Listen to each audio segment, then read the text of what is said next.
नमस्कार दोस्तों, मैं हरेंद्र आपका दोस्त एक बार फिर हाजिर हूँ आप लोगों के सामने अपनी एक नई कहानी लेकर। और आज की कहानी का शीर्षक ठेले पर लदा स्वाभिमान है।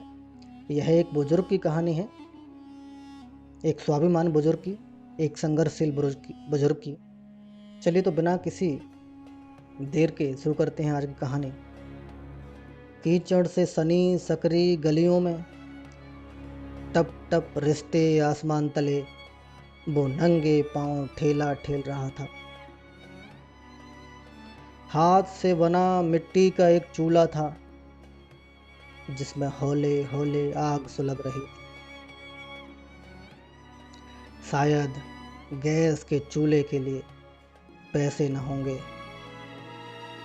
एक मटकी और सरकंडों से बनी पुरानी सी डलिया उस ठेले पर लदे थे। बुढ़ापा, वक्त और जिम्मेदारियों की मार से कमजोर पड़ा शरीर, अनियमित दौड़ती भागती सांसें और खांसी, इन सब से अकेले ही लड़ रहा था। उम्र के इस पड़ाव पर जब हर रिश्ता साथ छोड़ जाता है, यहाँ तक कि खुद के शरीर के अंग भी दामन छुड़ाने लगते हैं। पता नहीं क्यों उसकी हिम्मत साथ नहीं छोड़ रही है। ये वारिस जो कुछ देर पहले तक मुझे चैन और सुकून दे रही थी, आनंद की वर्षा कर रही थी, अचानक से दर्द बरसाती सी लग रही है। मन हुआ कि उसका हाथ थाम लूं, उसकी हाँफती थकती सांसों में अपनी सांसों का संबल जोड़ दूं।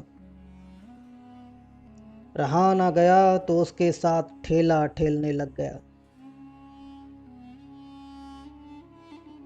उसने जैसे तैसे सांसों को थामा और गर्दन उठाकर मेरी ओर देखा, मानो कुछ कहना चाहता हूं, पर बिना किसी विरोध के मेरी ये तुच्छ सी भेंट, छोटी सी सहायता स्वीकार कर ले। शायद दूसरा कोई विकल्प भी नहीं था,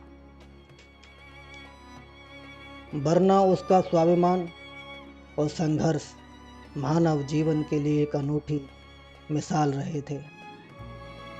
पुत्र और पुत्र वधू द्वारा त्यागे जाने के पश्चात भी वो टूटा नहीं था,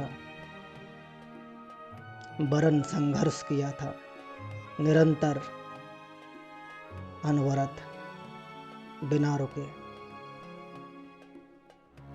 किसी अनाथालय की शरण में जाने की बजाय स्वाभिमान से अपनी रोजी रोटी कमाई, ठेला ठेलने लग गया। धन्यवाद। ये थी छोटी सी कहानी एक ऐसे बुजुर्ग की जो हमें सिखाती है कि जिंदगी भर हमें अपने स्वाभिमान और संघर्ष का साथ नहीं छोड़ना चाहिए। मैं धन्यवाद करता हूँ आप सभी लोगों का कि आप लोग मेरी कहानी और कविताओं को सुन रहे हैं और बदले में मुझे प्रेम भी लौटा रहे हैं। आगे बस एक ही विनती करना चाहूँगा कि अगर आप मेरी कहानियों कविताओं को पसंद कर रहे हैं तो प्लीज़ मेरे चैनल को लाइक करें, सब्सक्राइब करें और शेयर करें।